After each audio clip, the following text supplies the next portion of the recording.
Hey guys, I'm Azra, and in this Lord of the Rings Rise to War video I'm going to show you a guide about Legolas, one of the stronger T2 commanders in the game, and in this video we will find out why. Let's get going with the typing.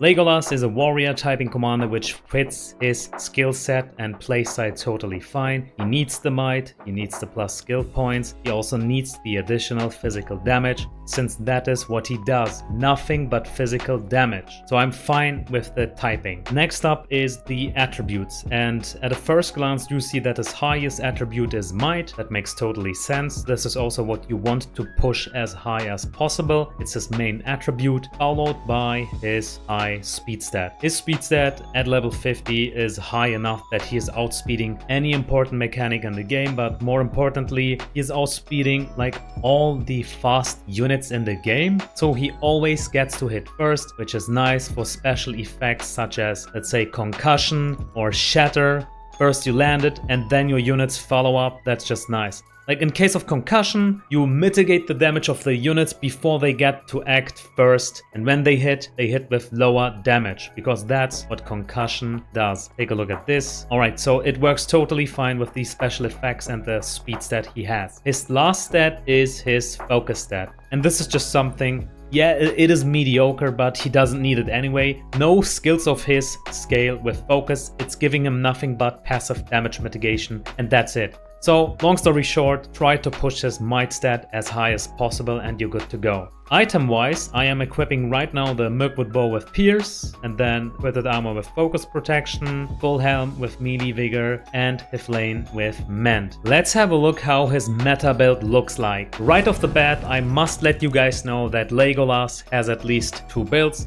The first one is revolving around high commander damage. He is a glass cannon, and for that to work, he needs to deal the damage while his front line is holding the line. You need tanky units such as guardians or shield bearers, ram riders, maybe even guards of the tower, cataphracts, but we will see in more detail in the troop composition later. So that is the first skill set, the glass cannon spec, and this is how it works. You need to max out his Respect 3 title with the skills that are bound to it. The same goes to his top Respect 0 title, Greenleaf, with these two skills over here. And you will see that he has so much commander damage with all of these skills and titles that it's just insane how much it is. And there is also something built into two skills of his, targeting the weakest units in the enemy army. The first skill is Greenleaf. This is targeting the unit with the lowest defense. That's probably going to be the damage dealer unit in the enemy army anyway, like Morgul Arbalests, one of the weaker units. Or how about Heartseeker, targeting the enemy with the lowest HP. So these two skills are extremely deadly against armies that like to have a bursty composition with the weakest units. Let me name you Sunind. Sunind's Arbalests would like to deal lots of damage. They can deal lots of damage when Legolas is sniping them. You will see a report in the battle reports part later covering Sunind. So this is what I like about Legolas. He is good in sniping enemy damage dealers in the army. Just like I mentioned, this is the damage dealing build, and if you have any more leftover points, I am at respect level 5 right now, I would invest them into Dwarf Friend and into Friendly Relations, because this is buffing the damage mitigation for Dwarven and Elven units. You will have Dwarven units anyway in your army, and with this you just make them more bulky. And if you start to play Legolas in his damage dealing build, you should definitely max out Elven Prince first, and then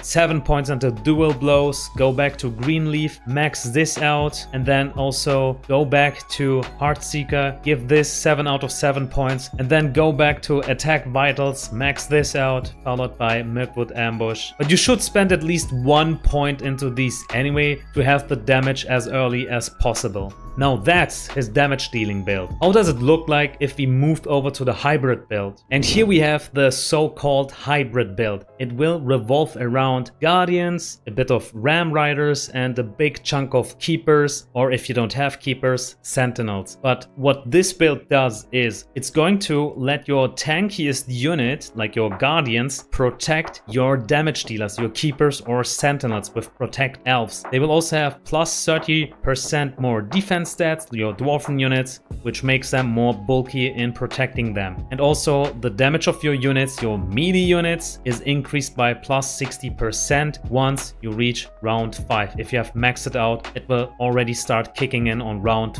4. So this is great. This is also more the reason why you should have keepers. Keepers are melee units. They get buffed by this skill. In addition to that, keepers have so much damage by themselves with the focus damage that it makes even more sense to have them here and being protected by your dwarven units with protect elves. Ram riders are going to decrease the defensive stats of the enemy.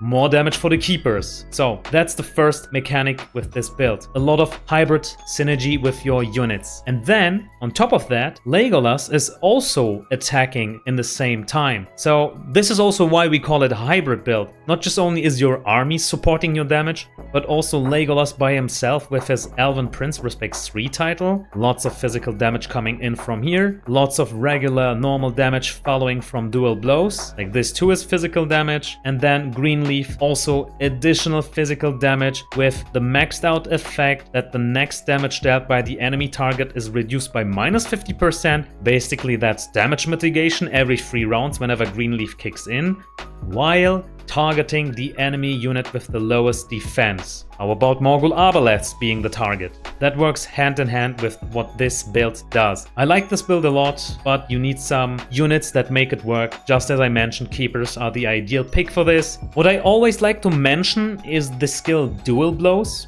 This is a 70% chance to gain follow-up, and follow-up is important with your items. There are a few special effects that work exceptionally well with follow-up. Let me name you a few. Like when it comes to purple gear, Pierce is a nice special effect, because whenever you attack with a normal attack, and follow-up is a normal attack as well, you get a chance to additionally trigger Pierce.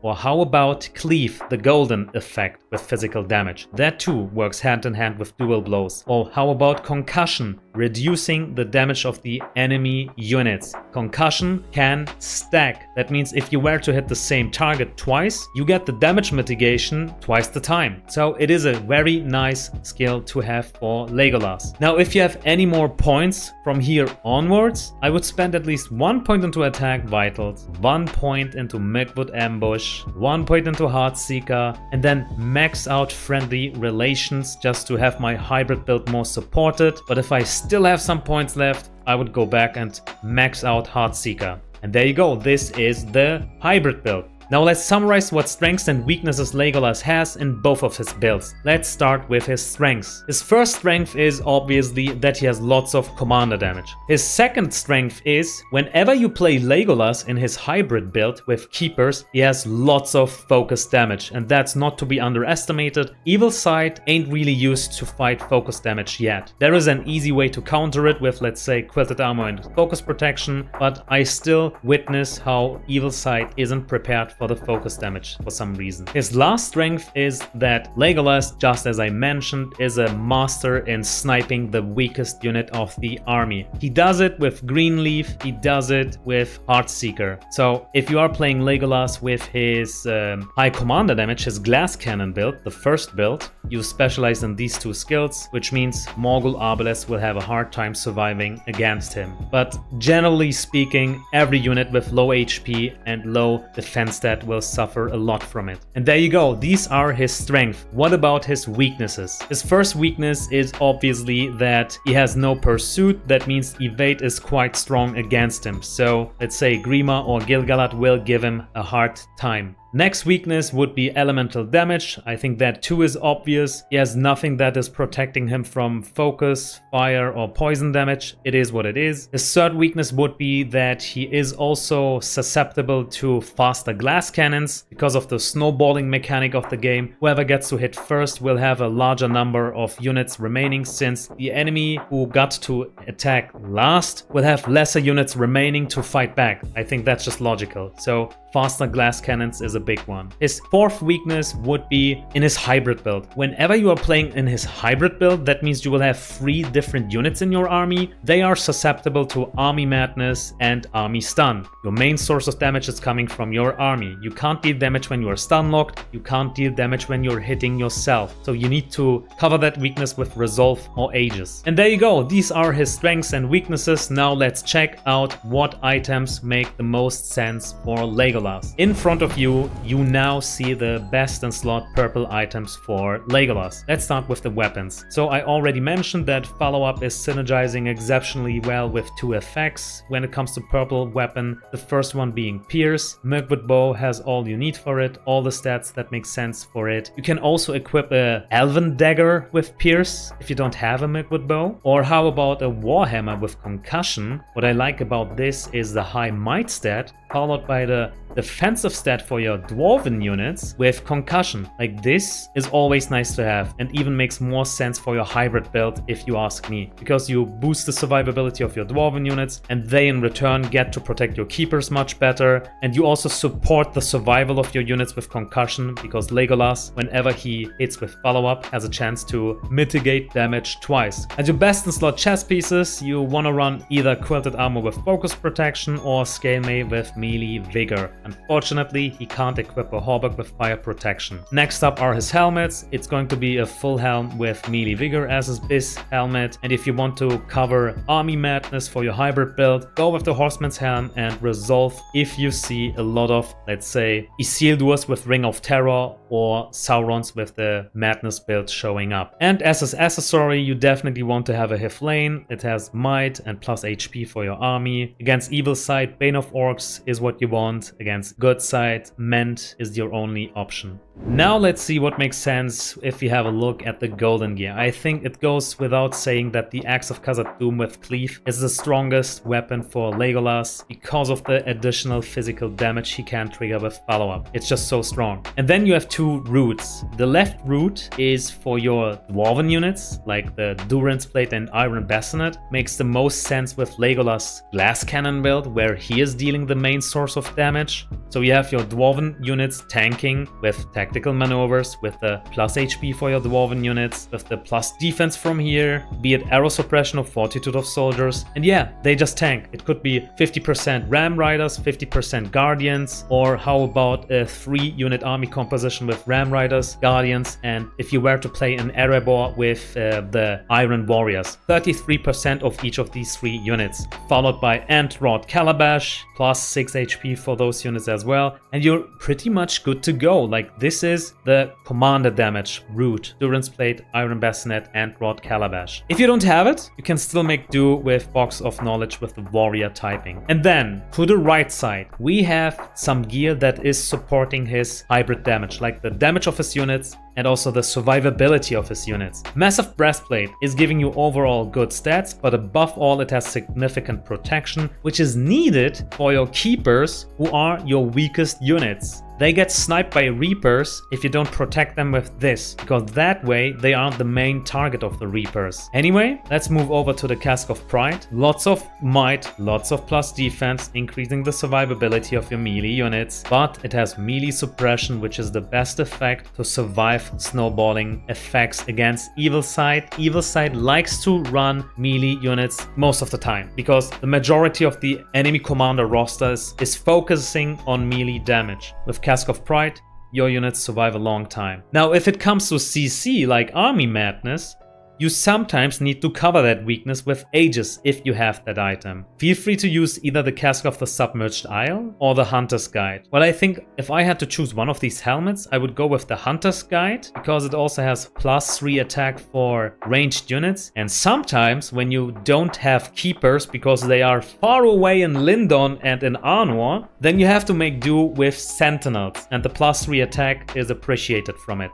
But yeah, still I would prefer the Cask of Pride with melee suppression suppression over these two helmets. I am just pointing this out because of min-maxing, why not? If it comes to his best in slot accessory in his hybrid build, I still recommend the Androd Calabash. Again, lots of might plus HP, everything works hand in hand with what he does. Only in case you don't have this item, make do with the Box of Knowledge and the warrior typing. Now that leads me to the question, does it make sense to equip the Respect 10 item of Legolas? When does this make sense? I have taken a look at the special effect over here, Mirkwood Dexterity. It's only a 35% chance of activating, and I'm not a friend of special effects that have a lower activation chance of like lower than 50%. And that's the first complaint. The second complaint would be the damage that you get would be a level 6 green leaf proc, and a green leaf at level 6 is just 200% physical damage. I think that alone isn't really making me buy this item. I think it's more a combination between the special effect to the bottom with the plus attack over here for your elven units. If you really want to go this route, I think the best route would be the hybrid build to boost the damage of your keepers. Keepers are infantry units, you get 100 unit per command, and those units benefit the most from plus attack. And I assume that this item, when max strengthened, will give you at least plus 6 attack for your elven units. So your keepers would like this item. But I'm not sure if this is better than the cleave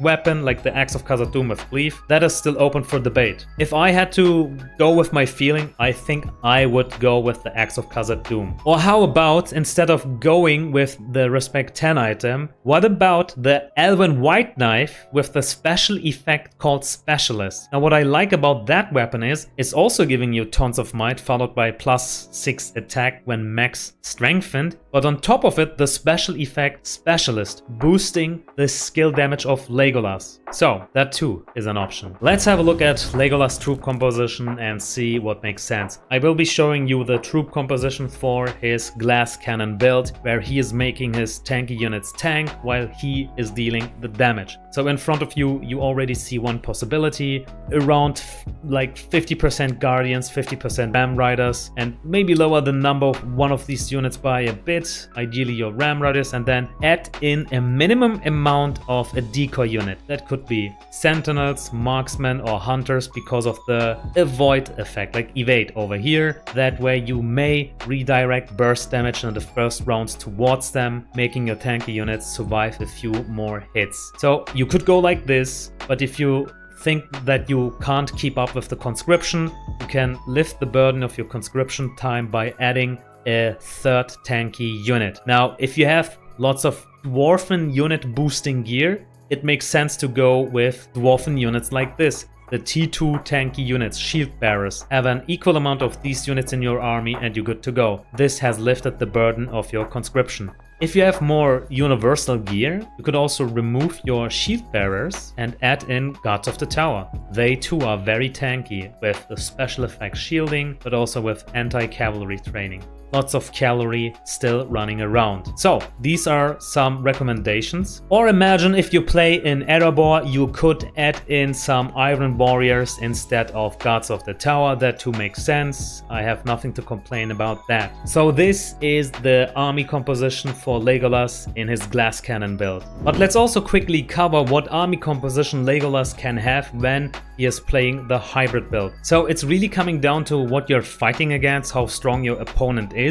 But imagine it's something like this. You should have around 750 Ram Riders to provide the additional physical damage whenever you lower the defense of the enemies. And then you also want to have a decent amount of Guardians. If you notice that the number of your Guardians isn't enough after a fight, just feel free to scale these numbers, like increase the number of your Guardians, your tanks, in accordance to what you're up against. Like you can always increase the numbers of them or decrease it and increase the number of your damage dealers. And speaking of which, your damage dealers ideally are going to be keepers. Right now I don't have access to keepers, but imagine my sentinels being keepers right now. So you just need to scale their numbers. If I were to fight, I would start with around 2,500 keepers and then with 3,300 guardians and go in like this. If I have still some guardians surviving, I would lower the number like this, and increase the number of my keepers like this. And if you don't have keepers, feel free to just use sentinels instead. These guys are infantry units as well, 100 units per command, lots of damage if you have plus attack. With the Hunter's Guide, these guys benefit a lot from those attacks. And if you are playing an Erebor, of course you can always swap out your Guardians with your Iron Warriors, since Iron Warriors are tankier and they deal more damage against melee units. So there you go, this is your hybrid troop composition. And just like always, this wouldn't be a guide without following up with some battle reports. Our first fight is against a Grima. So Legolas, we have these items over here. Warhammer with Shatter, I was trying something out. I wanted to see if Shatter is better than Concussion or Pierce, just to understand that Shatter was the worst special effect I could have. Shatter is also in conflict with the Ram Rider's Trample special effect. Whenever this lands against a unit, it can't be overwritten by Warhammer and vice versa. Like the Shatter effect isn't synergizing with the Ram Riders if they hit the same target. So Pierce is the #1 choice over here, Concussion the second best in slot purple special effect. Then I'm running the Durance Plate with Resilience of Soldiers. Unfortunately, I don't have Tactical Mark, that would have been the best special effect. And then Cask of the Submerge Isle with Aegis, just so my units don't nuke themselves. Fifth lane with Mend. It is the glass cannon build, the commander damage build, and this is what has happened. Grima has beaten us. How did he do it? Cutlass of Melee Might, Mithril Coat Tactical Maneuvers, Bone Mask with Manipulate, 1-out Smoking Pipe, and Sustain. Now he has something very nasty, being his Prudence skill. In the first rounds we rarely get to hit him, and he is snowballing from there. We have no Tactical Mark, no Hunter's Guide right now to cover this, so the snowballing effect is working in his favor right now. But anyway, let's check out the snapshot page. We have done around 115k-ish damage while having received almost 320k damage. In the detailed view, Legolas around 130k-ish damage. And yeah, that's basically it. Like, this is your main source of damage in this build. You can't count on the damage of your tanks this time. In contrast to that, Reapers have done a lot of work, around 160k damage. And yeah, that is the main problem. Prudence has snowballed us a lot. Out of curiosity, I had one more fight against a Grima player. I wanted to see how the hybrid build is doing against him. Now let's check out Legolas again. Mirkwood Bow with Pierce this time. Durance Plate, alright, full hand, melee vigor. And yeah, a hybrid build composition, but not the one I recommended to you guys. That was a mistake from my part, and I ended up losing like this. Let's see what Grima has done. Cutlass of Melee Might, Scale Main with Melee Vigor, Bone Mask with Manipulate, 1-out Smoking Pipe with Sustain. And Prudence, of course, we have nothing to counter the Evade. Another lose for us. Let's check out the snapshot page. We have done around 140k damage, we have received 310k damage. And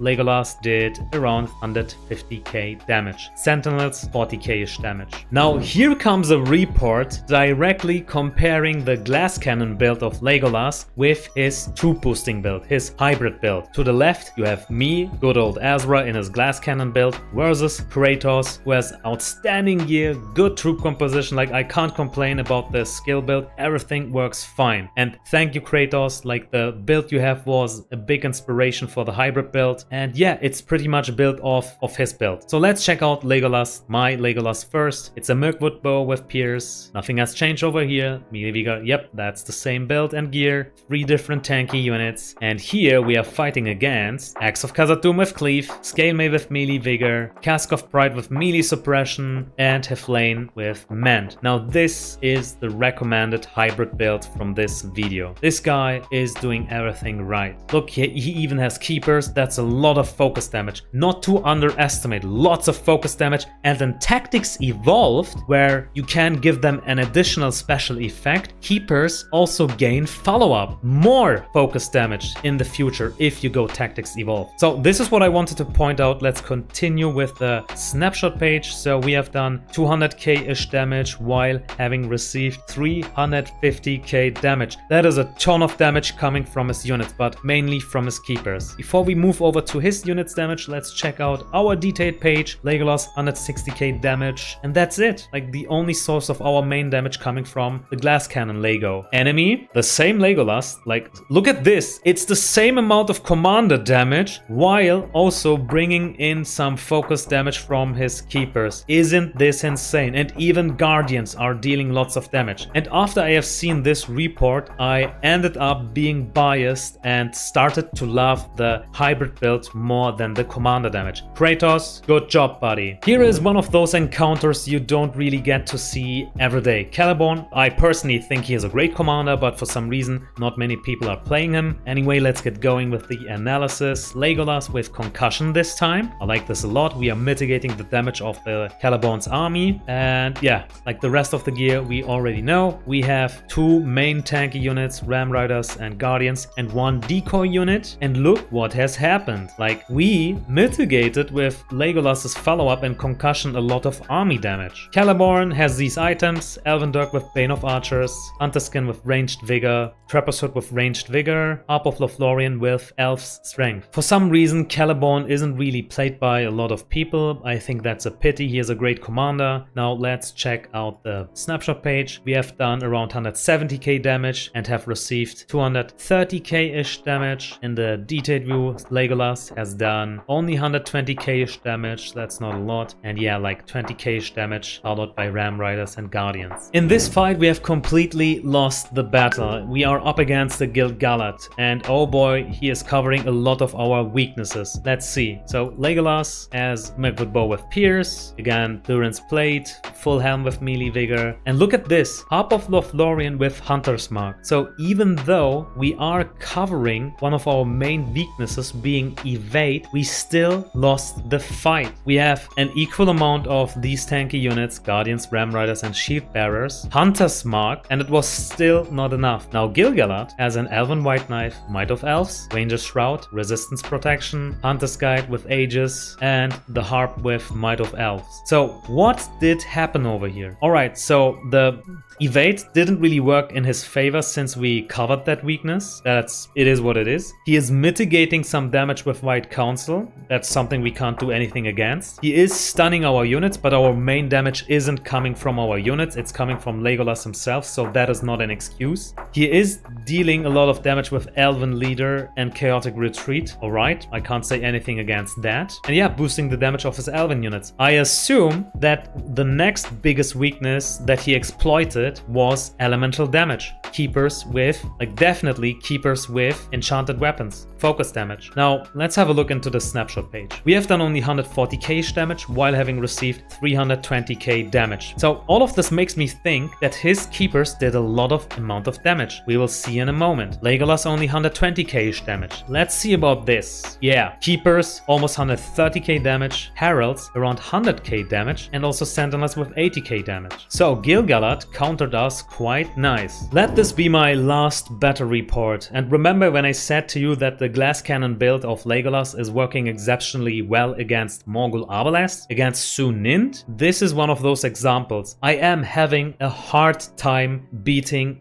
Beast Sunind. She is one of the strongest commanders in the game. That's just how strong she is. But with Legolas glass cannon build, you have 2 skills almost repeatedly focusing the Morgul Arbalest. Greenleaf and also Heartseeker. These special effects always end up hitting the Morgul Arbalests. And look at this.